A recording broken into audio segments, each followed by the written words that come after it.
exacto en el uso del tiempo, así que voy a estar monitoreando bien los 25 minutos. Sé que Benito está bien anuente al tema. Ahora bien, antes de entrar a un tema complejo, porque este es un tema verdaderamente complejo, en 25 minutos creo que no voy a poder capturar verdaderamente la esencia del debate, inclusive porque el debate habla en una mesa de derechos humanos cuando estamos hablando de derechos de la naturaleza, y la gran pregunta es si son los derechos de la naturaleza derechos humanos, ¿verdad? O sea, empezando por ahí, vamos a empezar por ahí, pero el tema es complejo. Espero que lean la parte de la memoria. En la memoria vamos a tener las 25 páginas. Anoche estaba tratando de sacar unas notas de las 25 páginas de la memoria y saqué 27 páginas de notas. Yo digo, ¿cómo de la memoria que tenía 25 saqué 27? Pero bueno, son gajes del oficio. Así que si cualquier cosa se queda en el tintero, a la orden para responder cualquier pregunta. Si no la podemos responder aquí en las bilaterales que existen en los pasillos. Eso es lo bonito de los congresos, ¿no? Lo bueno de estar aquí, vernos cara a cara, poder participar, poder discutir en las bilaterales, negociar, ver cuestas así por el estilo. Ahora, entendiendo que el tiempo es un problema, no me podía empezar o no podía hacer de lado una anécdota y un agradecimiento, primero que nada, ¿verdad? Bueno, la anécdota se convierte en agradecimiento, al fin y al cabo, en última consecuencia. Un agradecimiento muy fuerte al maestro y profesor Abel Augusto Zamorano por la invitación, y en su nombre al Instituto Colombo Panameño de Derecho Procesal, por la invitación a participar el día de hoy en esta mesa, de poder participar en este tema, de poder creer en la juventud y de los que estamos viniendo nuevamente al país después de estar por fuera muchos años. Y en segunda instancia, la parte de la anécdota dentro del agradecimiento es que a mí me liga muy fuertemente todo mi pasado como estudiante del Instituto Colombo Panameño de Derecho Procesal. Casualmente conversaba con el profesor Zamorano que para mí se cumplen 15 años de haber participado en este congreso, no como expositor, sino como un estudiante que presentó en el curso de los semilleros, ¿verdad? Entonces yo quería sacar una parte, un minuto, medio segundo, para poder hablar un poquito acerca de los semilleros, porque yo soy producto de esos semilleros de investigación del Instituto Colombo Panameño de Derecho Procesal, que este año casualmente lo dirigió el profesor Benito Vega, y creo que es muy importante a los compañeros estudiantes que están aquí participando, que están escuchando, que participen de los semilleros de investigación. Es algo que discutíamos casualmente ayer con el vicerrector académico, el doctor Emilio Moreno, la importancia de integrar investigación con extensión para los docentes, y esos semilleros son eso, la verdad, cómo vamos creando investigación desde jóvenes, sensibilizando sobre temas, sensibilización de derechos humanos, como diría la magistrada Esmeralda Arosemena de Troitiño anteriormente, que creo que es importante que venga desde abajo, ¿no? Que un estudiante de primer año sepa que es control de convencionalidad, que es algo que yo trato de hacer con mis estudiantes, porque eso está imbuido directamente en lo que es el sistema.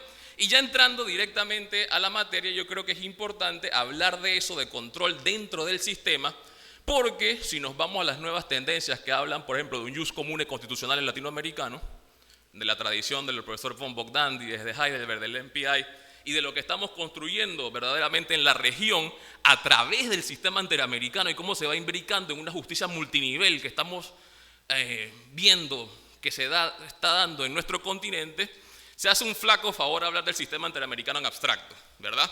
Por eso yo creo que es importante verlo cómo lo vamos metiendo directamente en los avances que se vienen dando en nuestro país. Y eso es casualmente lo que vamos a hablar en el de los derechos de la naturaleza. O sea, les propongo hablar unos minutos rapidito de qué es esta locura, si lo podemos ver así desde ese punto de vista, si a ustedes les interesa más, de los derechos de la naturaleza. Hablamos un poquito de qué ha hecho el sistema interamericano al respecto, y después de dos avances que creo que nuestro país humildemente ha estado metiéndose poco a poco en la discusión sobre los derechos de la naturaleza.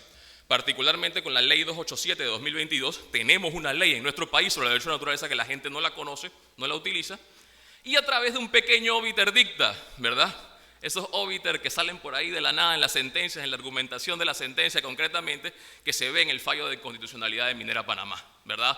Donde la Corte entra a hablar un poquito acerca de los derechos de la naturaleza, acordándose de esa opinión consultiva 23 del año 17 de la Corte Interamericana de Derechos Humanos sobre Medio Ambiente Sano y Derechos Humanos. Entonces, ¿de dónde surge el discurso? Empezando, ¿de dónde surge el discurso de los derechos de la naturaleza? En la memoria que he preparado para el Congreso, en el paper que he presentado, yo digo que los derechos de la naturaleza surgen desde tres variantes epistemológicas diferentes. Pero las tres se han venido imbricando poco a poco en la medida que se van desarrollando estas ideas, porque las ideas no ocurren en abstracto, ocurren en la práctica de los individuos, ¿verdad? Lo que René Urbeña y von Bogdandi llaman las comunidades epistemológicas. Y en Latinoamérica, en el sistema interamericano, tenemos una fuerte comunidad epistemológica entre jueces, abogados, litigantes, víctimas, sociedad civil y el mismo sistema en sí, que hacen que sea un sistema mucho más vivo que otros sistemas regionales que tenemos en diferentes partes del mundo, ¿verdad?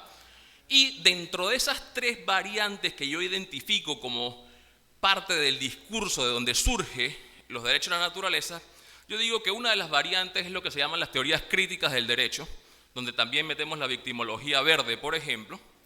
Y las teorías críticas del derecho tienen una particularidad muy importante, que es que rechazan los formalismos jurídicos, ¿verdad?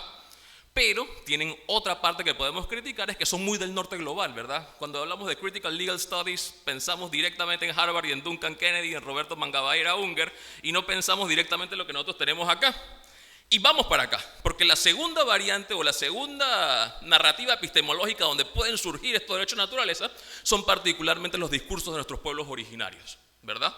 En América Latina, y esto ha sido reconocido por la Corte Interamericana en diferentes ocasiones, hay una especial relación muy fuerte entre los pueblos originarios del territorio y el medio ambiente, ¿verdad? Y en ese contexto también tenemos una variante epistemológica donde surgen los conceptos de derechos de la naturaleza dentro de el pluralismo jurídico que atrae convivir dentro de un espacio territorial con los pueblos originarios de nuestra América, pero también con el sur global en general. Y la otra tercera variante es lo que yo llamo el cristianismo religioso. Si alguien tiene una mejor manera de decirlo, perfecto, dígalo. Creo que se puede subdividir entre el catolicismo académico, el Yale Law Forum, por ejemplo, del padre Thomas Berry, por un lado, y por otro lado, el catolicismo más teológico. Laudato Si es un gran ejemplo, una encíclica del Papa sobre qué significan los derechos de la naturaleza para nuestra América. Y la otra vertiente, que creo que es mucho más importante también, y la vemos aquí, por ejemplo, la carta de nuestros obispos. La carta de los obispos panameños después del problema de Minera Panamá habla directamente de los derechos de la naturaleza en particular.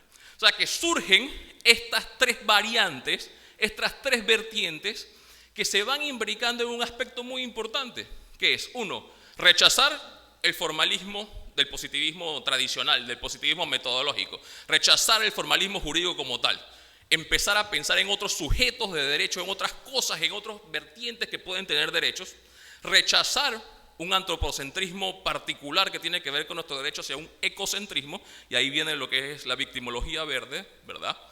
Y por otro lado, hacer una clara aseveración de que queremos proteger a la tierra porque tiene un valor intrínseco per se. Y eso es lo que tienen en común estas tres variantes en nuestros sistemas. Rechazar ese formalismo jurídico por un lado, y dos, reconocer a la naturaleza como un sujeto de derecho. ¿Por qué? Porque esa naturaleza tiene un valor intrínseco, no porque la naturaleza tenga un valor para nosotros los seres humanos, no por su valor estético, no por su valor de salud, no por su valor económico, porque pensamos, bueno, protegemos la naturaleza porque tenemos que tener árboles para talar en un futuro, ¿verdad? O cuestiones así por el estilo, sino directamente rechazar el antropocentrismo del derecho.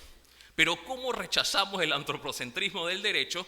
Cuando tenemos, y lo digo y me atrevo a decirlo en un congreso de derecho procesal, cuando nuestras estructuras procesales, nuestros códigos, nuestras leyes están hechos para reconocer a los seres humanos y a las personas jurídicas como únicos sujetos de derecho, simple y sencillamente. Qué difícil, ¿verdad? O sea, estamos presenciando un tipo de revolución silenciosa, lo tenemos en nuestra legislación, no lo hemos activado y no sabemos que existe siquiera. ¿Cuántos sabíamos que tenemos una ley de los derechos de la naturaleza en nuestro país, por ejemplo? Desde 2022 y que entró en vigencia en 2023, inclusive antes que la situación de Minera Panamá o el conflicto social por la mina, ¿verdad? Entonces tenemos esas tres vertientes que van creando directamente, que se van imbricando y que van creando ese discurso de derecho a la naturaleza.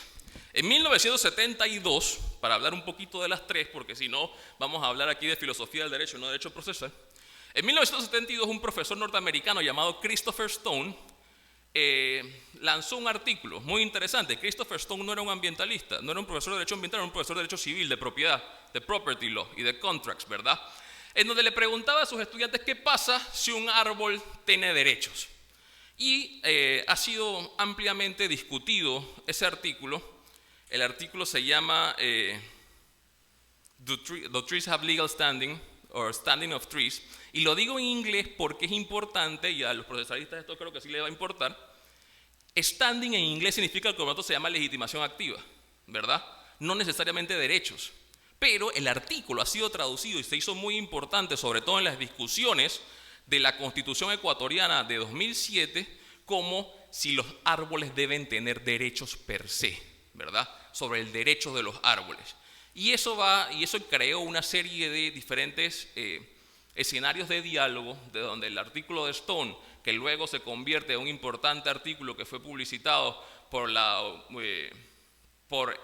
Municipalidad de Tamacua, Pensilvania, que creó la primera ley de derechos de la naturaleza en América en el año 2006, crea esta especie de revolución de los derechos que luego vemos en la Constitución ecuatoriana del 2007. Creo que no voy a poder hablar de la Constitución ecuatoriana del 2007 porque se nos va a acabar el tiempo directamente, pero el reconocimiento de la naturaleza como una víctima ha llevado a casos importantísimos en nuestra América Latina, ¿verdad? En Colombia particularmente se creó una jurisdicción especial para la paz después de los acuerdos de paz, ¿verdad? Y se reconoce el ambiente como víctima silenciosa por la Unidad de Investigación y Acusación de la JEP. En el auto número 226 de 2023 emitido por la Sala de Reconocimiento de la Verdad, Responsabilidad y Determinación de los Hechos y Conductas de la JEP, la decisión puso en contexto reconocer al río Cauca como sujeto de derechos y declararle como víctima del conflicto armado utilizando fallos de la Corte Suprema de Justicia, del Tribunal Constitucional y otras instancias de la jurisdicción. La Sala establece, estamos hablando de la Jurisdicción Especial para la Paz, que en los últimos años la jurisdicción ordinaria también ha reconocido como sujetos de derechos el río Magdalena, el páramo Pisba, el río La Plata, los ríos Coela, Coimbeima, Cocora, el río Tun, el río Pance y el río Cauca, ¿verdad? En Nueva Zelanda, que también es parte del sur global, se empieza a hablar, por ejemplo, del reconocimiento de la naturaleza de Pachamama y de los reconocimientos de derechos del río Bajangay como Te Agua Tupua, con un nuevo nombre. Y Te Agua Tupua, de acuerdo a la ley neozelandesa de 2017, es representado por un ente humano llamado Tepo Tupua, ¿verdad? El reconocimiento del derecho como representación en estos casos. Ponen en estrés a los sistemas jurídicos nacionales. ¿Qué ha hecho el Sistema Interamericano de Derechos Humanos? Y vamos para allá. En el año 2017, en el Sistema Interamericano de Derechos Humanos, se crea la opinión consultiva sobre medio ambiente y derechos humanos pedida por el Estado colombiano, ¿verdad? La OC 2317 establece que esta Corte considera importante, y voy a leer este pequeño párrafo, resaltar que el derecho al medio ambiente sano como derecho autónomo, a diferencia de otros derechos, protege los componentes del medio ambiente, tales como bosques, ríos, mares y otros, como intereses jurídicos en sí mismos, aún en ausencia de certeza o evidencia sobre el riesgo a las personas individuales. Se trata de proteger la naturaleza y el medio ambiente no solamente por su conexidad con una utilidad para el ser humano o por los efectos que su degradación podría causar en otros derechos de las personas, como la salud, la vida o la integridad personal, sino por su importancia para los demás organismos vivos con quienes se comparte el planeta, también merecedores de protección en sí mismos. En este sentido, la Corte advierte una tendencia a reconocer personería jurídica y, por ende, derechos a la naturaleza, no solo en sentencias judiciales, sino incluso en ordenamientos constitucionales. Me parece excelente haber podido seguir la presentación de la profesora Esmeralda, porque casualmente esto es lo que la profesora conversaba acerca de cuál era la labor de la Corte, ¿verdad? Y nos decía, bueno, la Corte tiene una labor contenciosa, ¿verdad? Pero también tiene una labor consultiva. Y esta labor consultiva de la Corte nos permite a nosotros poder entender la interpretación que la Corte considera que es la interpretación factible, verdadera, interpretativa, jurídica de la Convención Americana de Derechos Humanos, ¿verdad? Y estamos hablando del año 2017. Esto es antes del Lagos del Campo. Y ahora les explico por qué es importante el Lagos del Campo en este contexto. Porque aquí estamos hablando del reconocimiento del medio ambiente y de derecho a la naturaleza, también lo mete la Corte en un parrafito, dentro del contexto de la protección al derecho a la vida y la integridad personal. Entonces estamos regresando a un antropocentrismo. Protegemos el medio ambiente, sí, pero porque le sirve a la vida, a la salud, a la integridad personal de los humanos, no los derechos de la naturaleza per se. Porque la Corte aquí estaba directamente respondiendo a una pregunta de Colombia que le decía cuál es el contexto del derecho al medio ambiente sano dentro de la protección de la vida y la integridad personal. Esto cambia después del 2017. ¿Y por qué cambia? Porque la Corte, en un caso pequeño que no tiene que ver nada con medio ambiente, llamado Lagos del Campo, reconoce que el artículo 26 de la Convención Americana, lo que nosotros llamamos el desarrollo progresivo de los derechos, puede crear directamente, reconoce derechos que nosotros llamamos DESCA, derechos económicos, sociales y culturales, que son autónomos de derechos como la integridad personal o la vida, ¿verdad? Y esto le permite en el 2020 a la Corte, en un caso que se llama La Cajona versus Argentina, por primera vez declarar el derecho a un medio ambiente autónomo, o sea, el derecho a un medio ambiente sano, como un derecho autónomo dentro del corpus juris interamericano.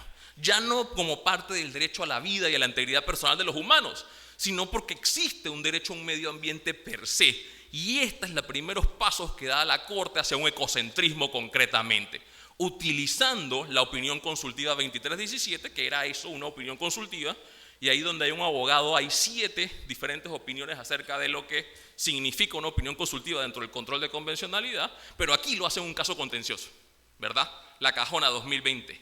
Y en el 2023 llega el famoso caso La Oroya versus Perú, que es el primer caso de la aplicación del derecho a un medio ambiente fuera del contexto de los pueblos indígenas. Porque en La Cajona, ¿vieron cómo se va construyendo poco a poco la jurisprudencia de la Corte en ese contexto? Porque en La Cajona estamos hablando de un pueblo indígena argentino, ¿verdad? Un pueblo originario. Entonces aquí ya estamos pasando esa situación del reconocimiento del derecho a un medio ambiente, porque la Corte ha dicho en sendas ocasiones, sí, los pueblos originarios tienen un especial reconocimiento, una especial relación con el medio ambiente. Aquí ya estamos empezando a hablar un poquito acerca del reconocimiento al derecho a un medio ambiente sano en contextos inclusive urbanos. La Oroya era una pequeña ciudad peruana que había sido afectado por una mina, para la redundancia, y disculpen que la realidad sea tan paradójica e irónica, había sido afectada por una mina por alrededor de 100 años que había cambiado totalmente, degradado el aire y había sido un grave e importante problema a la salud de la población de La Oroya. La Corte advierte que la contaminación del aire y del agua puede constituir una causa de efectos adversos para la existencia de un medio ambiente saludable y sostenible, en tanto pueda afectar los ecosistemas acuáticos, la flora, la fauna y el suelo a través del depósito de contaminantes y la alteración de su composición.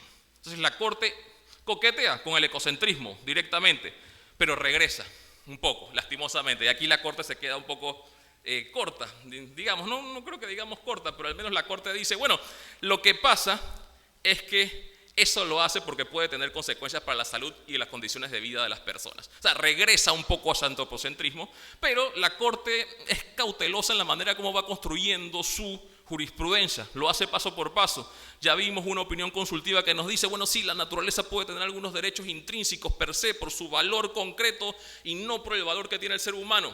Después nos dice, sí, en el contexto de los pueblos originarios, caso La Cajona, y de pronto va sacándolo del contexto de los pueblos originarios para traernos un caso urbano como es La Oroya contra Perú.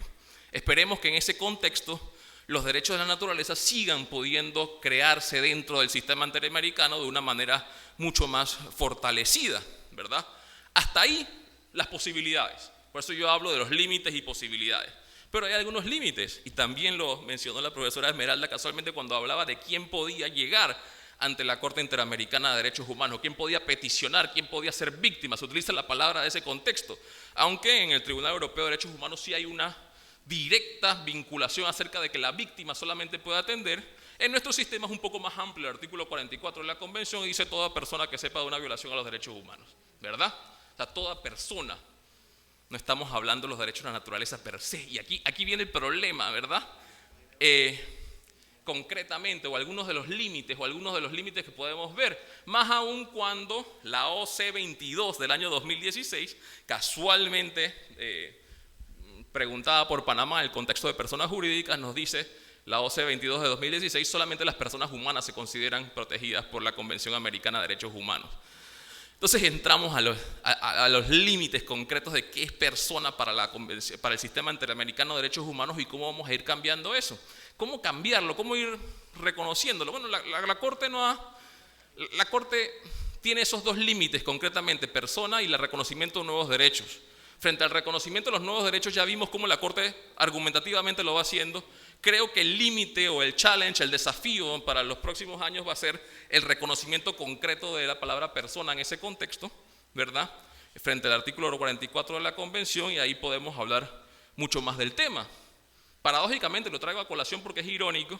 En el 2003, la comisión, ojo, no la Corte, estamos hablando de la Comisión Informe de Admisibilidad. En el 2003, la Corte toca un caso que se utiliza mucho para hablar de admisibilidad en la Comisión Interamericana, que es el caso del Parque Metropolitano, ¿verdad? El Parque Metropolitano en la ciudad de Panamá. Dice, la CIDH debe declarar inadmisible la presente denuncia, pues se trata de una representación en abstracto o similar a una actio popularis, no habiéndose individualizado víctimas concretas, individualizadas y determinadas, apreciándose que por la naturaleza de los hechos descritos en la petición tampoco es posible identificar un grupo definido de víctimas, pues el peticionario se ha referido a todos los ciudadanos de Panamá como propietarios del Parque Natural Metropolitano. Esto es casualmente uno de los problemas, de las limitaciones que podemos ver en el sentido de que una acción en pro de los derechos de la naturaleza pueda ser considerada por la Comisión o el sistema como una actio popularis. La Comisión tendría que romper con décadas de una jurisprudencia sumamente establecida en la materia. Entonces, no todo es color de rosa en la cuestión de los derechos de la naturaleza en el sistema interamericano, pero poco a poco vamos viendo los límites y posibles dentro de su propia jurisprudencia y los límites dentro de sus propias reglas formales de adjudicación. Quería terminar, como les decía, porque en los ámbitos de justicia de multinivel, los que estamos hablando, sobre todo en el sistema interamericano de derechos humanos, donde el control de convencionalidad hace que todo juez panameño sea un juez de la convención, sea todo administrador de justicia panameño tenga que también ser un juez de convencionalidad, podemos ir viendo cómo se va construyendo este discurso en nuestro país, ¿verdad? Lo que llamamos el proceso de constitucionalización del derecho internacional de los derechos humanos y a su vez de internacionalización del derecho constitucional. Se ha experimentado particularmente en América Latina. En nuestro país, como les decía, la Ley 282 del 24 de febrero de 2022 reconoce los derechos de la naturaleza y las obligaciones del Estado relacionadas con estos derechos. Entre ellos, por ejemplo, se establece que el Estado deberá respetar, ojo, no estoy hablando de, para los más escépticos del sistema interamericano, dicen, pero eso no aplica en Panamá, esto es una ley de Panamá, esto es una ley panameña, ¿verdad? Imbuida por ese diálogo concreto del derecho interamericano y el derecho panameño que se va cada vez más fortaleciéndose. Es una ley de nuestro país, el Estado deberá respetar a la naturaleza en su existencia de forma integral por su valor intrínseco, utilizando el lenguaje de la OC 23, y el goce de las generaciones presentes y futuras, utilizándolo también y amarrándolo con el tema de la justicia intergeneracional, ¿verdad? El gran problema para el futuro de nuestro país no es necesariamente los problemas económicos, o quién es presidente en 5 años o lo que sea, sino el cambio climático. Aquí los que venimos de la ciudad pasamos por Punta Chame. En estos días salió un artículo de un geólogo que dice que Punta Chame en 30 años va a ser una isla, ¿verdad? O sea, estamos viviendo los problemas de cambio climático, son problemas existenciales para nuestros países, nada más que no lo ponemos desde ese punto de vista. Panamá tiene la primera población de América Latina que tuvo que ser removida o cambiada de una isla Cartizuk-Dub por cambio climático, casualmente. Esto no es un problema de 50 años, 30 años de justicia intergeneracional, es un problema que lo tenemos presente. Entonces ya establece que en los derechos de la naturaleza requiere el goce, el valor intrínseco de las generaciones presentes y futuras. Me queda 1 minuto, así que voy rápidamente viendo para arriba y para abajo. Y procede a definir naturaleza como un ente colectivo, indivisible y autorregulado y conformado por sus elementos, biodiversidad y ecosistemas. En cuanto al listado de derechos, el artículo 10 de esta ley nos dice que la naturaleza tiene derecho a existir, persistir y regenerar sus ciclos vitales. Tiene derecho a la diversidad de la vida, de los seres, elementos y ecosistemas que la componen. Tiene derecho a la preservación de la funcionalidad de los ciclos del agua, de su existencia en la cantidad y calidad necesarias para el sostenimiento de los sistemas de vida. Tiene derecho a la preservación de la calidad y composición del aire para el sostenimiento de los sistemas de vida y su protección frente a la contaminación. La naturaleza tiene derecho a la restauración oportuna y efectiva de los sistemas de vida afectados por actividades humanas, directa o indirectamente. Y esto es casualmente lo que viene del discurso del derecho internacional de derechos humanos. Cuando tú reconoces a alguien como víctima, existe un deber de reparación dentro de ese contexto. Y tiene derecho a existir libre de contaminación de cualquiera de sus componentes, así como de residuos tóxicos y radioactivos generados por las actividades humanas. Díganme ustedes aquí presentes qué tiene, cómo eso es compatible con un discurso de abrir para cerrar, por ejemplo, una mina a cielo abierto en cualquier país de América Latina en el contexto de los derechos de la naturaleza con un principio de no restrictividad en materia ambiental que también está reconocido por la Corte Interamericana de Derechos Humanos y por el control de la convencionalidad. Y por último, en cuanto a la garantía de estos derechos, nos dice el artículo 5 de la ley que toda persona natural o jurídica, individualmente o asociación legal, tiene legitimación activa en virtud del interés difuso que representa la naturaleza para exigir el respeto y cumplimiento de los derechos y obligaciones establecidos en esta ley ante instancias administrativas y judiciales. Y ahí estamos un poco, nosotros, un poco atrasados en las herramientas de litigio estratégico que podemos llevar adelante para hacer valer esta ley de derechos de la naturaleza. Ya estamos trabajando en ellos en algunos aspectos y en algunas cuestiones importantes. No todo es color de rosa. El discurso de derechos de la naturaleza es un discurso complicado, especialmente porque confunde algunas categorías, confunde a los administradores de justicia en nuestro país. No digo porque se presta para la confusión, sino directamente epistemológicamente estamos hablando de una revolución de derechos. Ya no estamos hablando de derechos humanos. Ese centrado en la dignidad humana que nos decía la profesora Esmeralda anteriormente, está llevando a un escalafón posterior. Nos decía Jacques Maritain, un neotomista, que en su momento estuvo en el comité que crea la Declaración Universal de los Derechos Humanos, nos decía, estos son nuestros derechos. No nos pregunten por qué, pero son los derechos que nos podemos poner de acuerdo. La justificación era la dignidad humana, pero los cambios y retos del futuro nos llaman inclusive a ir más allá de la dignidad humana hacia la dignidad del ente colectivo que podemos llamar naturaleza. Lo dejo hasta ahí, muchas gracias.